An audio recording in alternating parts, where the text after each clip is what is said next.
حالانکہ مسلمانوں سے ایسی پرجوش عبادت کی توقع نہیں کی جاتی ہے۔ ہر شخص کو اللہ تعالیٰ کا شکر ادا کرنے کے لیے اپنی اپنی استطاعت کے مطابق کوشش کرنی چاہیے۔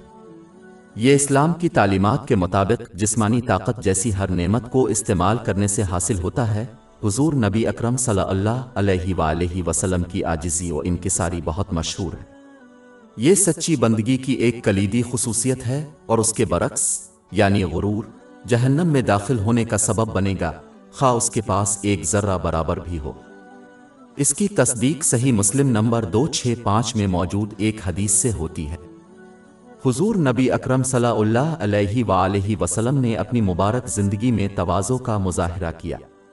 مثال کے طور پر شمائل ترمذی نمبر 315 میں پائی جانے والی ایک حدیث یہ بتاتی ہے کہ وہ بیماروں کی عیادت کرتا تھا، چاہے وہ غریب ہی کیوں نہ ہو۔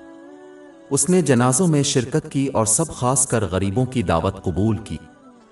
پوری تاریخ میں ان خصوصیات کو غرور رکھنے والوں نے ہمیشہ حقیر دیکھا ہے، لیکن اسلام مسلمانوں کو سکھاتا ہے کہ وہ ان اور دیگر فرائض کو پورا کریں کیونکہ یہ ان کے جنت میں داخل ہونے کا سبب بن سکتے ہیں۔ صحیح مسلم نمبر 2374 میں موجود حدیث میں اس کی تلقین کی گئی ہے۔ شمائل ترمذی نمبر 319 میں پائی جانے والی ایک طویل حدیث حضور اکرم صلی اللہ علیہ وسلم کی عاجزی اور سادگی کو نمایاں کرتی ہے۔ سنن ابن ماجہ نمبر 4118 میں موجود حدیث کے مطابق سادگی ایمان کا حصہ ہے۔ پہلا اللہ تعالیٰ کی عبادت کے لیے وقف تھا، دوسرا اپنے گھر والوں کے حقوق ادا کرنے کے لیے وقف تھا، اور آخری حصہ اپنے لیے تھا، مطلب آرام کے لیے۔ اس آخری حصے کو اس نے 2 حصوں میں تقسیم کیا اور اس کا آدھا حصہ عام لوگوں اور ان کی ضروریات کے لیے وقف کر دیا۔ حضور نبی اکرم صلی اللہ علیہ وآلہ وسلم نے ہمیشہ لوگوں کی ضرورتوں کو پورا کیا، خواہ وہ خود کو مشکل میں ڈالے۔ وہ ہمیشہ لوگوں سے ان کے علم کی سطح کے مطابق بات کرتے اور صرف ان چیزوں پر بات کرتے جس سے لوگوں کو فائدہ ہو۔ جب بھی لوگ حضور نبی اکرم صلی اللہ علیہ وآلہ وسلم کے پاس جمع ہوتے تو صرف نفع بخش باتیں ہوتی تھیں اور سب فضول باتوں سے اجتناب کرتے تھے۔ لوگ ان کی محفلوں سے ہمیشہ کچھ نیا سیکھتے چلے جاتے تھے جس سے انہیں فائدہ ہوتا تھا۔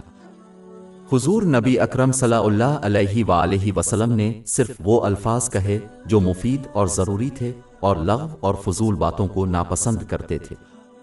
جو بھی اس کی عیادت کرتا تھا اس نے سکون محسوس کیا اور خوش آمدید کہا۔ حضور نبی اکرم صلی اللہ علیہ وآلہ وسلم نے ہمیشہ سب کا احترام کیا اور دوسروں کو نقصان پہنچانے سے ہمیشہ گریز کیا۔ حضور نبی اکرم صلی اللہ علیہ وآلہ وسلم ہمیشہ دوسروں کے معاملات کی فکر کرتے اور ان کے مسائل کے حل کے لیے کوشاں رہتے۔ انہوں نے اچھے کاموں کی تعریف کی اور ان کی حوصلہ افزائی کی۔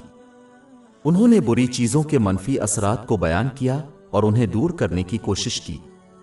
انہوں نے بنی نوع انسان کے لیے ایک بہترین مثال قائم کرنے کے لیے حد سے زیادہ رویے اور سستی سے بچتے ہوئے درمیانی راستہ اختیار کیا۔ حضور نبی اکرم صلی اللہ علیہ وآلہ وسلم کے نزدیک بہترین شخص وہ تھا جو دوسروں کی بھلائی چاہتا اور ان کی مدد کرنے کی کوشش کرتا۔ حضور نبی اکرم صلی اللہ علیہ وآلہ وسلم نے اللہ تعالیٰ کے ذکر سے اپنی گفتگو اور مجلس کا آغاز اور اختتام کیا۔ جب وہ کسی محفل میں جاتے تو جہاں جگہ ہوتی وہیں بیٹھ جاتے اور دوسروں کو کبھی تکلیف نہیں دیتے، لیکن وہ جہاں بھی بیٹھا وہ محفل کا مرکز و محور بن گیا۔ اس نے ہمیشہ ان کے حقوق ادا کیے جن کے ساتھ وہ ملاقات اور بیٹھتے تھے۔ ہر شخص کا عقیدہ تھا کہ حضور نبی اکرم صلی اللہ علیہ وآلہ وسلم ان کی سب سے زیادہ عزت کرتے ہیں۔ حضور نبی اکرم صلی اللہ علیہ وآلہ وسلم صرف اس وقت گفتگو چھوڑتے تھے جب دوسرے شخص کی درخواست ان کے اطمینان کے مطابق پوری ہو جاتی تھی۔ وہ ہمیشہ دوسروں کی ضروریات پوری کرتا تھا، لوگوں سے ہمیشہ خوش اسلوبی سے پیش آتے۔ جہاں تک ان کے حقوق کا تعلق تھا اس کی نظر میں تمام لوگ برابر تھے، اپنے دنیاوی وجوہات کی بنا پر بعض کو دوسروں پر ترجیح نہیں دی۔ ان کی محفلیں مفید علم کے بارے میں تھیں، عاجزی، صبر اور سچائی۔ سب عزت دار تھے اور ان محفلوں میں کسی کو شرمندگی نہیں ہوئی۔ اس نے دوسروں کے عیبوں پر پردہ ڈالا اور لوگوں کا نام لیے بغیر غلطیوں کی نشاندہی کی۔ کسی کو اپنی محفلوں میں زیادہ فضیلت صرف اس صورت میں نظر آتی تھی جب وہ اللہ تعالیٰ سے دوسروں سے زیادہ ڈرتے۔ نوجوانوں کو اس کی طرف سے شفقت اور محبت کا مظاہرہ کیا گیا۔ غریبوں کے ساتھ حسن سلوک کیا جاتا تھا اور ان کی ضروریات پوری کی جاتی تھیں۔ اجنبیوں اور مسافروں کا ہمیشہ خیال رکھا جاتا تھا۔ جامع ترمذی نمبر 2015 میں ایک حدیث ملتی ہے کہ صحابی انس بن مالک رضی اللہ عنہ نے 10 سال اور اس عرصے میں حضور نبی اکرم صلی اللہ علیہ وآلہ وسلم کی خدمت کی۔ حضور نبی اکرم صلی اللہ علیہ وآلہ وسلم اگر آپ کے مقرر کردہ کسی کام کو انجام دینے میں ناکام رہے تو آپ ان سے کبھی ناراض نہیں ہوئے۔ حضور نبی اکرم صلی اللہ علیہ وآلہ وسلم کی زوجہ محترمہ اور اہل ایمان کی والدہ حضرت عائشہ رضی اللہ تعالی عنہا نے نصیحت فرمائی کہ حضور صلی اللہ علیہ وآلہ وسلم نے نہ کبھی بے حیائی کی اور نہ کوئی بات کی۔ وہ گندی زبان استعمال کرتا ہے اور نہ ہی اونچی آواز میں بولتا تھا۔ جب بھی وہ دوسروں سے ناراض ہوتا تو اس نے بدلہ نہیں لیا بلکہ معاف کر دیا اور نظر انداز کر دیا۔ شمائل ترمذی نمبر 330 میں موجود حدیث سے اس کی تصدیق ہوتی ہے۔ حضور نبی اکرم صلی اللہ علیہ وآلہ وسلم نے کبھی کسی عورت، بچے یا کسی مرد شہری کو نہیں مارا۔ اس نے صرف ایک بار اللہ کی خاطر لڑا، مرد سپاہیوں کے خلاف اپنے دفاع میں۔ صحیح مسلم نمبر 6050 میں موجود حدیث میں اس کی تلقین کی گئی ہے۔ شمائل ترمذی میں موجود ایک طویل حدیث نمبر 334 میں حضور نبی اکرم صلی اللہ علیہ وآلہ وسلم کی بعض مبارک خصوصیات پر بحث کی گئی ہے۔ وہ لوگوں کے ساتھ ہمیشہ خوش اخلاق اور نرم مزاج تھے۔ وہ اکثر مسکراتا رہتا تھا۔ وہ بہت نرم طبیعت کے تھے۔ اس نے کبھی دوسروں سے سخت بات نہیں کی اور نہ ہی وہ سخت دل کے مالک تھے۔ اس نے کبھی بھی نازیبا الفاظ یا توہین آمیز الفاظ نہیں کہے۔ اس نے کبھی دوسروں کے عیب نہیں ڈھونڈے۔ اس نے کبھی چیزوں پر تنقید نہیں کی اور نہ ہی چیزوں کی تعریف کی۔ وہ کم ہی مذاق کرتا تھا لیکن حد سے تجاوز نہیں کرتا تھا۔ وہ کنجوس نہیں تھا۔ اگر وہ کسی کی خواہش سے متفق نہیں تھا تو اس نے انہیں بہتر انتخاب کی وضاحت کرتے ہوئے کبھی مایوس نہیں کیا۔ وہ 3 چیزوں سے بالکل دور رہا: دوسروں سے جھگڑنے سے، غرور اور فضول باتوں سے۔ اس نے دوسروں کی بے عزتی یا توہین نہیں کی اور نہ ہی دوسروں کے عیب تلاش کیے اور صرف فائدہ مند چیزوں کی بات کی۔ حضور نبی اکرم صلی اللہ علیہ وآلہ وسلم دوسروں کی بدسلوکی اور سختی پر ہمیشہ صبر کرتے رہے۔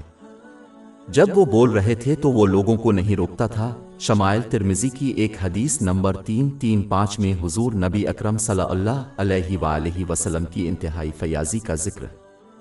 جب بھی کسی نے حضور نبی اکرم صلی اللہ علیہ وآلہ وسلم سے کوئی مفید چیز مانگی تو آپ صلی اللہ علیہ وآلہ وسلم نے کبھی انکار نہیں کیا۔ وہ اس قدر سخی تھے کہ جیسا کہ شمائل ترمذی نمبر 337 میں موجود حدیث میں مذکور ہے کہ انہوں نے کبھی بھی اگلے دن کے لیے اپنے لیے کوئی سامان ذخیرہ نہیں کیا، جیسا کہ وہ ہمیشہ صدقہ کرتے تھے۔